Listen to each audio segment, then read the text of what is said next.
بسم اللہ الرحمن الرحیم۔ السلام علیکم۔ اسپرٹ آف اسلام چینل میں ایک بار پھر خوش آمدید۔ عزیز طلبہ، آج سے ہم پنجاب بورڈ کی 11ویں جماعت کی اردو کی نئی کتاب کے لیکچرز کا آغاز کرنے جا رہے ہیں، جس میں پوری کتاب کے تمام اسباق کو ہم تفصیل سے پڑھیں گے اور انہیں آسان الفاظ میں سمجھیں گے۔ کتاب کے ہر سبق کو سمجھنے کے بعد سبق کے آخر میں دیے گئے مشقی سوالات کو بھی حل کریں گے، تاکہ یہ لیکچرز طلبہ کے ساتھ ساتھ معزز اساتذہ کے لیے بھی مفید ہو سکیں۔ تو آج اس سلسلے کا پہلا لیکچر ہے، جس میں آج ہم کتاب میں موجود حفیظ طائب کی تحریر کردہ نظم حمد کی بلند خوانی کریں گے اور اس کی تشریح کو آسان الفاظ میں سمجھیں گے۔ اس سے پہلے کہ سبق کا آغاز کریں، اگر آپ نے ہمارا channel spirit of Islam subscribe نہیں کیا تو چینل کو سبسکرائب کر لیجئے، ویڈیو کو شیئر کیجئے اور ساتھ لگے بیل آئیکن کو بھی دبا لیجئے، تاکہ آپ کو آئندہ بھی اس طرح کی ویڈیوز کا نوٹیفیکیشن ملتا رہے۔ سب سے پہلے چلتے ہیں اس نظم کے شاعر حفیظ طائب کے تعارف کی طرف۔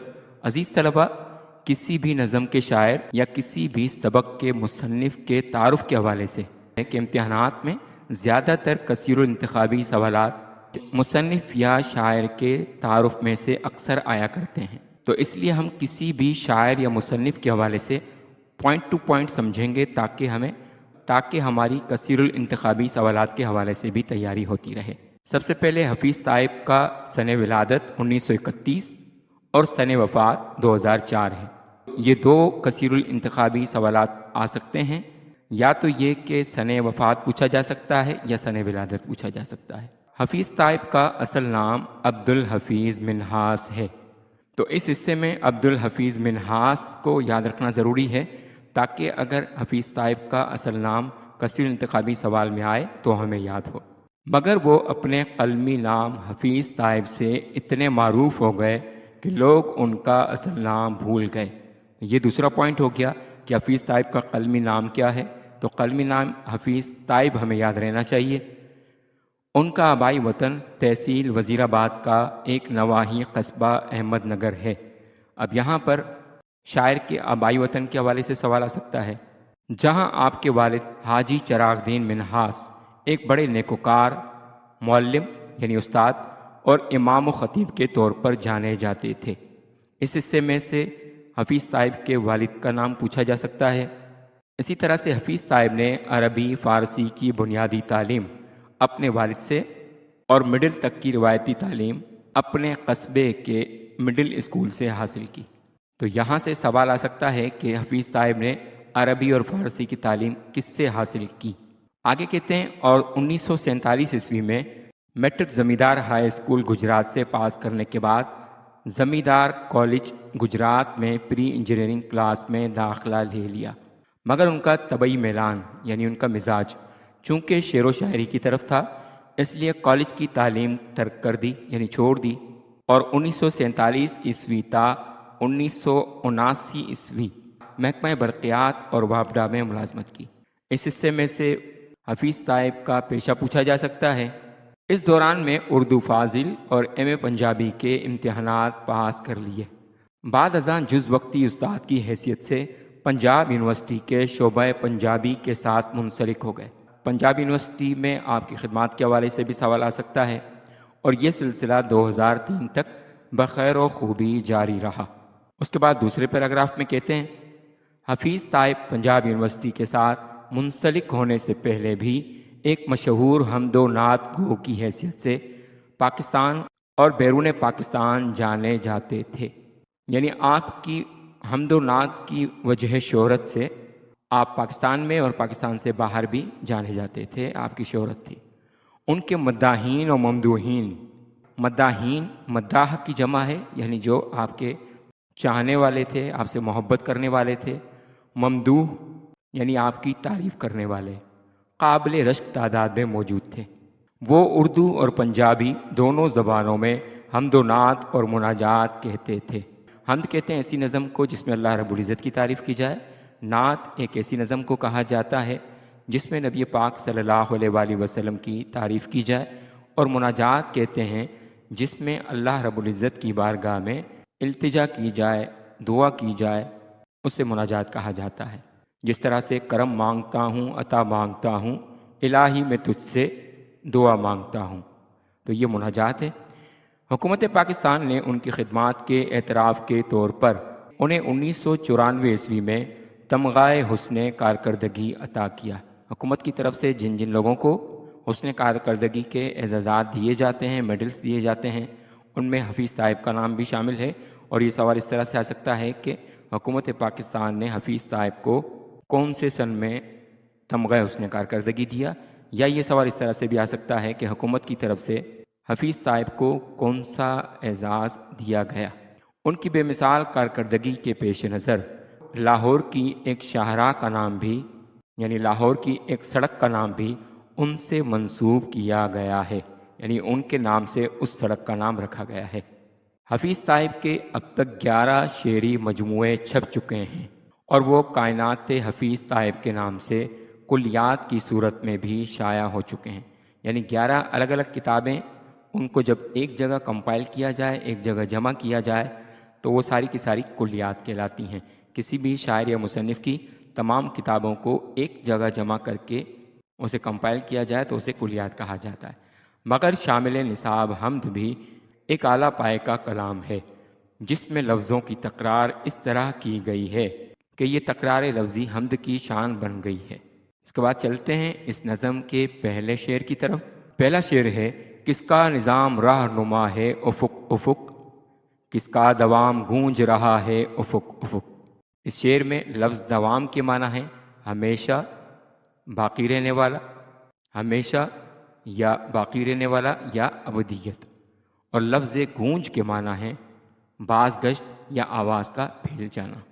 اس شعر میں لفظ نظام کے معنی ہے کائنات کو چلانے والا قانون یا ترتیب۔ لفظ رہنما کے معنی ہے رہنمائی کرنے والا، صحیح سمت دکھانے والا۔ اسی طرح سے افق افق لفظ کے معنی ہیں آسمان کے کنارے کنارے یا کائنات کے ذرے ذرے میں۔ لفظ دوام کے معنی ہیں ہمیشہ باقی رہنے والا یا ابدیت۔ اسی طرح سے لفظ گونج کے معنی ہیں باز گشت یا آواز کا پھیل جانا۔ چلتے ہیں اس شعر کی تشریح کی طرف۔ اس شعر میں شاعر فرما رہے ہیں کہ کائنات کے ایک ایک گوشے میں جو نظام قدرت جاری ہے، دن اور رات کا بدلنا، چاند سورج کا طلوع و غروب ہونا، ستاروں کی گردش، بارش کا برسنا، سمندروں کی روانی، یہ سب کی سب اللہ تعالیٰ کے مقرر کردہ قانون کے مطابق ہے، اور کوئی اور طاقت نہیں جو یہ نظام چلا سکے۔ یہ اللہ ہی کا نظام ہے جو ہر جگہ ہماری رہنمائی کر رہا ہے۔ اور پھر دوسری مصرع میں شاعر کہتے ہیں کہ کائنات میں جس ہستی کی بقا اور دوام کی صدائیں ہر سمت گونج رہی ہیں، ہر طرف گونج رہی ہیں، وہ صرف اللہ رب العزت کی ذات ہے۔ باقی سب فانی ہیں، صرف اللہ کی ذات باقی ہے۔ جیسا کہ قرآن مجید میں بھی آیا ہے کل من علیہا فان ویبقی وجہ ربک ذی الجلال والاکرام۔ سورۃ الرحمن میں فرمایا گیا کہ ہر چیز فنا ہونے والی ہے، باقی رہنے والی اللہ ذوالجلال و اکرام کی ذات ہے۔ تو خلاصتاً اس شعر کو اگر ہم سمجھیں تو یہ شعر توحید کی خوبصورت تصویر ہے، یعنی اللہ رب العزت کی وحدانیت اس میں بیان ہو رہی ہے۔ یعنی اس میں یہ بتایا جا رہا ہے کہ اللہ تعالیٰ ہی نظام ہستی کا خالق اور چلانے والا ہے، اللہ تعالیٰ ہی ابدی یعنی ہمیشہ اور باقی رہنے والا ہے۔ کائنات کے ہر ذرے میں اسی کے وجود اور عظمت کی گونج سنائی دیتی ہے۔ اسی طرح اس نظم کا دوسرا شعر ہے: شان جلال کس کی عیاں ہے جبل جبل، رنگ جمال کس کا جمع ہے افق افق۔ لفظ شان جلال کے معنی ہیں عظمت، کبریائی، قدرت اور ہیبت کی شان۔ اسی طرح سے دوسرا لفظ عیاں جس کے معنی ہیں ظاہر یا نمایاں یا بالکل واضح، اور تیسرا لفظ جبل جس کے معنی ہے پہاڑ۔ رنگ جمال کے معنی ہے حسن و خوبصورتی کی جھلک یا دلکش صورت۔ اسی طرح سے لفظ جمع ہے، اس کے معنی ہے پھیلا ہوا ہے یا نمایاں ہے یا قائم ہے۔ لفظ افق افق کے معنی ہے آسمان کے کنارے کنارے یا کائنات کے کونے کونے میں۔ اب اس شعر میں شاعر سوالیہ انداز میں کہتے ہیں کہ شان جلال کس کی عیاں ہے جبل جبل۔ تو اس شعر کی پہلی مصرع میں صنعت استفہام استعمال کی گئی ہے، یعنی سوالیہ انداز میں شاعر کہتے ہیں کہ پہاڑوں کی ہیبت اور عظمت دیکھو، یہ طاقتور اور جلال کس کی شان ہے جو ہر پہاڑ میں نمایاں ہے۔ پہاڑ اپنی مضبوطی، استقامت اور بلند قامت ہونے سے اللہ تعالیٰ کی قدرت و عظمت اور شان جلال کو ظاہر کرتے ہیں۔ پھر شاعر فرماتے رنگ جمال کس کا جمع ہے افق افق، یعنی آسمان پر پھیلے رنگ، غروب آفتاب کا منظر، پھولوں کے رنگ، بہار کے نظارے، یہ سب کس کے حسن و جمال کے رنگ ہیں جو کائنات کے کنارے کنارے جمے ہوئے ہیں۔ یہ سب اللہ تعالیٰ کی خوبصورتی اور جمال کی جھلک ہے۔ قرآن مجید میں بھی فرمایا گیا، سورۃ الرعد کے اندر فرمایا گیا وَيُسَبِّحُ الرَّعْدَ بِحَمْدِهِ وَالْمَلَائِكَةُ مِنْ خِیفَتِهِ، یعنی کائنات کی ہیبت انگیز چیزیں بھی اللہ تعالیٰ کی کبریائی بیان کرتی ہیں، یعنی بڑے بڑے پہاڑ، یہ سارے اللہ رب العزت کی کبریائی کو بیان کرتے ہیں۔ اسی طرح سے سورۃ النمل میں اللہ رب العزت نے فرمایا صنع اللہ الذی اتقن کل شیء، یعنی یہ سب اللہ کی کاریگری ہے کہ جس نے ہر چیز کو حسن و جمال کے ساتھ بنایا۔ تو اس پوری شعر کا جو مفہوم ہے، جو خلاصہ ہے، وہ یہ کہ پہاڑوں کی عظمت میں اللہ کی شان جلال جھلکتی ہے، کائنات کے رنگوں، خوبصورتی اور حسن میں اللہ کا رنگ جمال جھلکتا ہے۔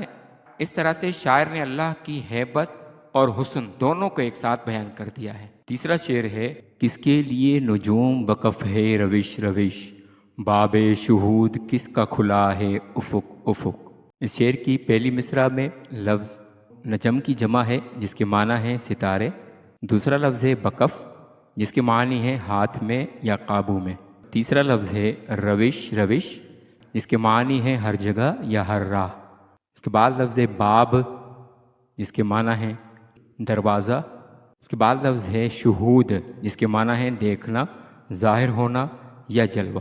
اس کی تشریح میں شاعر فرما رہے ہیں کہ کائنات کے ستارے کس کے ہاتھ میں ہیں، کس کے حکم سے دن کی روشنی اپنی راہ چلتی ہے اور نظام روز و شب قائم ہے، یہ سب صرف اللہ تعالیٰ کے حکم اور اختیار میں ہے۔ یعنی نجوم کا قابو بھی، ستاروں کا قابو بھی اللہ کے پاس ہے اور دن کا چلن بھی اسی کے ہاتھ میں ہے۔ دوسری مصرع میں شاعر فرما رہے ہیں باب شہود کس کا کھلا ہے افق افق، یعنی کائنات کے ذرے ذرے میں، آسمان و زمین کے کنارے کنارے جو معرفت اور وجود باری تعالیٰ کی نشانیاں ظاہر ہیں وہ کس کی ہیں؟ یقیناً یہ سب اللہ تعالیٰ ہی کی نشانیاں ہیں کہ اس نے اپنی قدرت کا دروازہ یعنی باب شہود کھول دیا ہے تاکہ ہر دیکھنے والا اس کے وجود و عظمت کو پہچان لے۔ قرآن مجید میں اللہ رب العزت نے فرمایا وَسَخَّرَ لَكُمُ الشَّمْسَ وَالْقَمَرَ دَائِبِينَ وَسَخَّرَ لَكُمُ اللَّيْلَ وَالنَّهَارَ، یعنی اللہ نے سورج اور چاند کو تمہارے لیے مسخر کیا ہے اور رات دن کو بھی۔ اسی طرح سے شعر کی دوسری مصرع میں لفظ استعمال ہوا ہے باب شہود، یعنی کائنات میں اللہ کی نشانیاں۔ اس حوالے سے بھی قرآن مجید میں فرمایا گیا، سورہ حامیم سجدہ کے اندر بھی فرمایا گیا اس حوالے سے کہ سنوریہم آیاتنا فی الآفاق وفی انفسہم، یعنی ہم انہیں اپنی نشانیاں آفاق میں اور ان کے اپنے اندر دکھائیں گے، حتیٰ یتبین لہم انہ الحق، یہاں تک کہ ان پر ظاہر ہو جائے گا کہ اللہ ہی حق ہے۔ تو اس پورے شعر کا مفہوم یہ ہے کہ ستاروں کی چمک، دن کا چلنا، روشنی کا پھیلنا سب اللہ کی قدرت کے مظاہر ہیں، اور کائنات کا ہر افق اللہ کی معرفت اور شہود کا دروازہ ہے جو دیکھنے والے کے لیے اللہ کی ذات کو پہچاننے کا ذریعہ بنتا ہے۔ اس طرح سے اگلا شعر ہے کس کے لیے سرود صبا ہے چمن چمن، کس کے لیے نمود ضیاء ہے افق افق۔ اس شعر کی پہلی مصرع میں لفظ سرود کے معنی ہے گیت یا نغمہ یا خوشبو اور آواز، اسی طرح سے دوسرا لفظ صبا، اس کے معنی ہے نرم اور خوشگوار ہوا، اس کے بعد لفظ چمن چمن یعنی ہر باغ میں، ہر گلشن میں، اس کے بعد لفظ نمود جس کے معنی ہے ظاہر ہونا یا جلوہ دکھانا، بعد لفظ ضیاء جس کے معنی ہے روشنی یا نور یا اجالا۔ چلتے ہیں اس شعر کی تشریح کی طرف۔ پہلی مصرع کس کے لیے سرود صبا ہے چمن چمن، اس میں شاعر فرما رہے ہیں کہ باغ باغ میں جو نرم ہوا خوشبو اور نغمگی بکھیرتی ہے وہ کس کے حکم سے ہے؟ یہ اللہ ہی کی قدرت ہے کہ ہوا انسانوں، پرندوں، پودوں اور پھولوں کے لیے زندگی اور راحت کا ذریعہ ہے۔ دوسری مصرع میں شاعر کہتے ہیں کہ آسمان پر جو روشنی، سورج کی ضیاء، چاندنی، ستاروں کی چمک، یہ جو روشنی ظاہر ہے اور کائنات کے کنارے کنارے پھیلی ہوئی ہے وہ کس کے لیے ہے؟ یہ بھی اللہ ہی کا نور ہے جو ہر ذرے میں اس کی قدرت کو ظاہر کر رہا ہے۔ قرآن مجید میں سورۃ الاعراف میں اللہ رب العزت نے صبا اور چمن کے حوالے سے فرمایا وَهُوَ الَّذِي أَرْسَلَ الرِّيحَ بَشَرًا بَيْنَ يَدَيْ رَحْمَتِهِ، وہی ہے جس نے ہواؤں کو اپنی رحمت کی بشارت دینے والا بنا کر بھیجا۔ اسی طرح سے ضیاء اور افق کے حوالے سے قرآن مجید میں فرمایا گیا هُوَ الَّذِي جَعَلَ الشَّمْسَ ضِيَاءً وَالْقَمَرَ نُورًا، کہ وہی ہے جس نے سورج کو روشنی اور چاند کو نور بنایا ہے۔ تو اس پورے شعر کا خلاصہ یہ ہے کہ ہر باغ میں صبا کا گیت اور خوشبو اللہ ہی کے حکم سے ہے، ہر افق پر ضیاء یعنی روشنی کا جلوہ اللہ ہی کی قدرت سے ہے، یعنی کائنات کی ہر خوشبو، ہر نغمہ، ہر روشنی اور ہر جلوہ صرف اور صرف اللہ تعالیٰ کی حمد و ثنا بیان کرتا ہے۔ اگلا شعر ہے مختوم کس کی موج کرم ہے صدف صدف، مرقوم کس کا حرف وفا ہے افق افق۔ لفظ مختوم کے معنی ہے چھپا ہوا یا پوشیدہ، لفظ موج کرم کے معنی ہے فضل و عنایت کی لہر، لفظ صدف کے معنی ہے سیپ یا وہ خول جس کے اندر موتی چھپے ہوتے ہیں۔ اسی طرح سے دوسری مصرع میں لفظ مرقوم جس کے معنی ہے لکھا ہوا یا ثبت شدہ۔ اس کے بعد لفظ حرف وفا، حرف وفا لفظ کے معنی ہے وفاداری کا کلمہ یا وعدے کی سچائی۔ تو اس شعر کی پہلی مصرع میں شاعر فرما رہے ہیں کہ سمندر کی ہر سیپ کے اندر جو موتی چھپا ہوتا ہے وہ اصل میں کس کی کرم نوازی کی موج ہے؟ یہ اللہ تعالیٰ ہی کا فضل ہے کہ پانی کی گہرائیوں میں بھی چھپا ہوا موتی پیدا ہوتا ہے۔ گویا اللہ کے کرم کی لہر ہر صدف میں چھپے ہوئے موتی کی صورت میں مختوم ہے۔ پھر دوسری مصرع میں شاعر فرما رہے ہیں کہ کائنات کے ایک ایک افق پر جو حقیقت اور سچائی درج ہے، جو وفاداری اور وعدے کی علامت ہے، وہ کس کا ہے؟ یقیناً وہ اللہ تعالیٰ ہی کا ہے جس کا وعدہ کبھی نہیں ٹوٹتا اور جس کا کلام یعنی قرآن مجید پوری کائنات میں اس کی وفا اور صداقت کا اعلان کرتا ہے۔ تو اس شعر میں جو لفظ موج کرم استعمال ہوا ہے اور صدف استعمال ہوا ہے، اس حوالے سے قرآن مجید کی سورہ رحمان کے اندر اللہ رب العزت نے فرمایا یخرج منہم اللؤلؤ والمرجان، کہ سمندر سے موتی اور مرجان نکلتے ہیں۔ یہ سب اللہ کے کرم کے مظاہر ہیں۔ اسی طرح سے اس شعر میں شاعر نے لفظ استعمال کیا ہے حرف وفا یعنی اللہ کا وعدہ۔ سورہ آل عمران میں اس حوالے سے اللہ رب العزت نے فرمایا ان اللہ لا یخلف المیعاد، کہ بے شک اللہ اپنے وعدے کے خلاف نہیں کرتا۔ تو اس پورے شعر کا خلاصہ یہ ہے کہ ہر صدف میں چھپا ہوا موتی اللہ کی موج کرم کی نشانی ہے اور ہر افق پر نظر آنے والی صداقت اور روشنی اللہ کے حرف وفا کی علامت ہے۔ گویا کائنات کی ہر چیز اللہ کے کرم اور اللہ کی وفا کی گواہی دے رہی ہے۔ اگلا شعر ہے کس کی طلب میں اہل محبت ہیں داغ داغ، کس کی ادا سے حشر بپا ہے افق افق۔ پہلی مصرع میں لفظ طلب اس کے معنی ہے چاہ یا جستجو یا تلاش۔ اس کے بعد لفظ اہل محبت، اہل محبت کے معنی ہیں اللہ کے دوست، اللہ کے عاشق یا حق کی راہ پر چلنے والے بندے۔ اس کے بعد لفظ داغ، داغ کے معنی ہیں غموں اور درد سے بھرے ہوئے لوگ یا عشق کی تپش سے جھلسے ہوئے لوگ۔ اس کے بعد دوسری مصرع میں لفظ ہے ادا جس کے معنی ہے شان، انداز یا جلوہ۔ اس کے بعد لفظ حشر جس کے معنی ہیں قیامت، ہنگامہ یا شور و غوغا۔ پھر لفظ بپا جس کے معنی ہیں قائم یا برپا یا برسر عمل۔ تو اس شعر کی پہلی مصرع میں شاعر فرما رہے ہیں کہ وہ کون ہے جس کی طلب اور محبت میں اہل دل تڑپتے ہیں، ان کے دل عشق کے داغوں سے روشن ہیں اور وہ اپنی زندگی اس کی چاہ میں جلتے رہتے ہیں، اس کی محبت میں جلتے رہتے ہیں۔ یہ صرف اللہ تعالیٰ کی ذات ہے جس کی محبت دلوں میں بے قراری اور جستجو پیدا کرتی ہے۔ پھر دوسری مصرع میں فرمایا کہ وہ کون ہے جس کی شان و ادا کے جلووں سے قیامت کے ہنگامے بپا ہیں، جس کی ہیبت اور عظمت کائنات کے ایک ایک گوشے میں لرزہ طاری کیے ہوئے ہیں۔ یہ بھی اللہ ہی کی شان ہے کہ اس کی ادا سے آسمان و زمین اور تمام مخلوقات میں ہیبت اور حشر برپا ہے۔ اہل محبت کے حوالے سے، اللہ کے محبوب بندوں کے حوالے سے، اللہ سے محبت کرنے والے بندوں کے حوالے سے قرآن مجید کی سورۃ المائدہ میں اللہ رب العزت نے فرمایا یحبہم و یحبونہ، یعنی اللہ ان سے محبت کرتا ہے اور وہ اللہ سے محبت کرتے ہیں۔ اور حشر بپا یعنی قیامت کے منظر کے حوالے سے قرآن مجید کی سورۃ الانفطار میں اللہ رب العزت نے فرمایا اذا السماء انفطرت واذا الکواکب انتثرت۔ یہ 30ویں پارے کی سورۃ الانفطار کی آیت ہے جس میں اللہ رب العزت نے فرمایا کہ جب آسمان پھٹ جائے گا اور ستارے بکھر جائیں گے، یہ سب اللہ کے حکم سے ہوگا۔ تو اس شعر کا خلاصہ یہ ہے کہ اللہ تعالیٰ کی محبت میں اہل دل تڑپتے ہیں اور داغ داغ ہیں۔ اللہ کی شان و ادا سے کائنات کے کنارے کنارے حشر کا سا منظر برپا ہے، یعنی عشق بھی اسی کا ہے اور ہیبت اور خوف بھی اسی سے ہے۔